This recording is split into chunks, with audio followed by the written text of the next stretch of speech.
Selamat datang kembali. Eh, Kali ini kita akan coba bedah bab 47 dari The Road Less Stupid ya. Fokusnya menarik nih. Nasihat dari Ketua Dewan Direksi.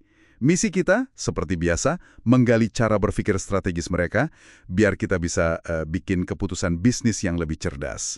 Dan tentu saja menghindari yang namanya pajak kebodohan. Itu loh, biaya gara-gara keputusan ngawur. Pernah kepikiran nggak sih gimana optimisme yang biasanya bagus ya buat bisnis, malah bisa jadi racun? Mari kita lihat. Wah, ini topik krusial banget. Sumber ini menyoroti perbedaan gimana ya, fundamental gitu, antara mentalitas operator yang di lapangan penuh semangat sama pemilik atau ketua dewan. Nah, yang terakhir ini dituntut mikirnya jernih, strategis, dan ya jaga jarak emosi demi keberlangsungan perusahaan. Oh, menarik itu bedanya. Di bab ini ada analogi soal pidato di ruang ganti pas jeda pertandingan kan? Itu kan bagus banget buat bakar semangat pemain, para operator itu.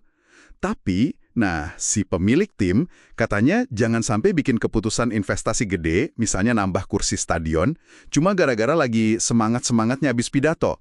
Perlu analisis dingin gitu ya. Persis, kuncinya di situ. Ada hubungan terbalik nih antara emosi sama intelek. Pas emosi lagi tinggi, mau itu optimisme berlebih, serakah, atau semangat membara sekalipun, kemampuan kita mikir rasional malah anjlok. Nah, ini sering banget jadi penyebab pajak kebodohan tadi. Ingat kasus Lehman Brothers, nak? Raksasa gitu, bisa runtuh, bukan kurang semangat, tapi ya itu, asumsi keliru, keputusan berisiko, nggak diuji benar-benar. Bisnis itu, kata sumber ini, olahraga intelektual, bukan cuma adu semangat, gitu. Iya. Selain emosi sesaat, ada lagi nih bahaya kalau udah keenakan sama sukses masa lalu. Majang piala di dinding sih oke buat ego, tapi nggak jamin apa-apa buat ke depan kan? Lingkungan kan berubah terus. Tepat sekali. Dan ini persis kenapa cara mikir ala ketua dewan itu jadi penting banget. Bahkan, atau mungkin terutama pas bisnis kelihatannya lagi lancar jaya berdasarkan kemarin. Ini bukan berarti harus punya dewan beneran loh ya, tapi mengadopsi cara pandangnya.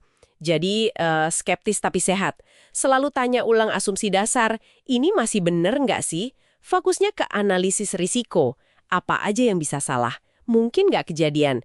Kalau kejadian, ruginya berapa? Terus ngatasinya gimana? Ini bukan pesimis loh, tapi realisme strategis. Biar aset aman, bisnis lanjut. Termasuk mikirin efek jangka panjangnya, konsekuensi lapis kedua dari tiap keputusan. Oh, pantesan bab 47 ini juga nekenin banget soal fokus sama berani bilang enggak. Ada kutipan Warren Buffett juga kan? Katanya orang yang sangat sukses itu bilang enggak ke hampir semua hal. Beneran ya, nyoba ambil semua peluang itu malah bahaya. Bisa jadi sangat berbahaya, apalagi kalau pondasinya belum kokoh. Sumber ini ngingetin, kalau kita coba kejar semua kesempatan atau gedein skala bisnis membabi buta sebelum yang ada sekarang ini optimal, hasilnya cuma tumpukan mediokritas yang lebih besar, gitu katanya. Jadi optimalkan dulu yang ada, baru deh maksimalkan yang baru. Terus, ada beda penting juga antara nyari kejelasan, clarity, sama kepastian, certainty. Kepastian soal masa depan itu ya ilusi lah. Nggak ada yang tahu pasti. Yang bisa kita usahakan itu kejelasan. Paham betul situasi sekarang, risiko yang ada, terus bikin rencana yang solid berdasarkan itu. Bukan cuma modal harapan atau yakin buta. Oke. Jadi bisa dibilang intisari bab 47 ini sukses jangka panjang itu bukan cuma soal semangat, kerja keras atau optimisme aja ya. Tapi kombinasi penting dari mikir jernih ala ketua dewan, perencanaan matang berbasis risiko, eksekusi konsisten ke hal yang tepat, dan waspada terus sama potensi rugi.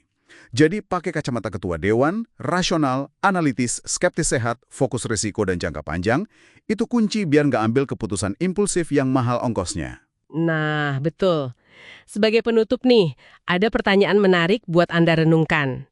Kalau bisnis Anda itu bisa ngomong langsung ke Anda sekarang, kira-kira nasihat spesifik apa ya yang bakal dia kasih soal ngimbangin dorongan optimisme buat tumbuh sama keharusan ngelola resiko secara hati-hati? Gimana bisnis Anda pengen Anda navigasi ini? Pertanyaan bagus itu buat direnungkan. Oke, terima kasih sudah menyimak telaah kita kali ini. Sampai jumpa di pembahasan berikutnya.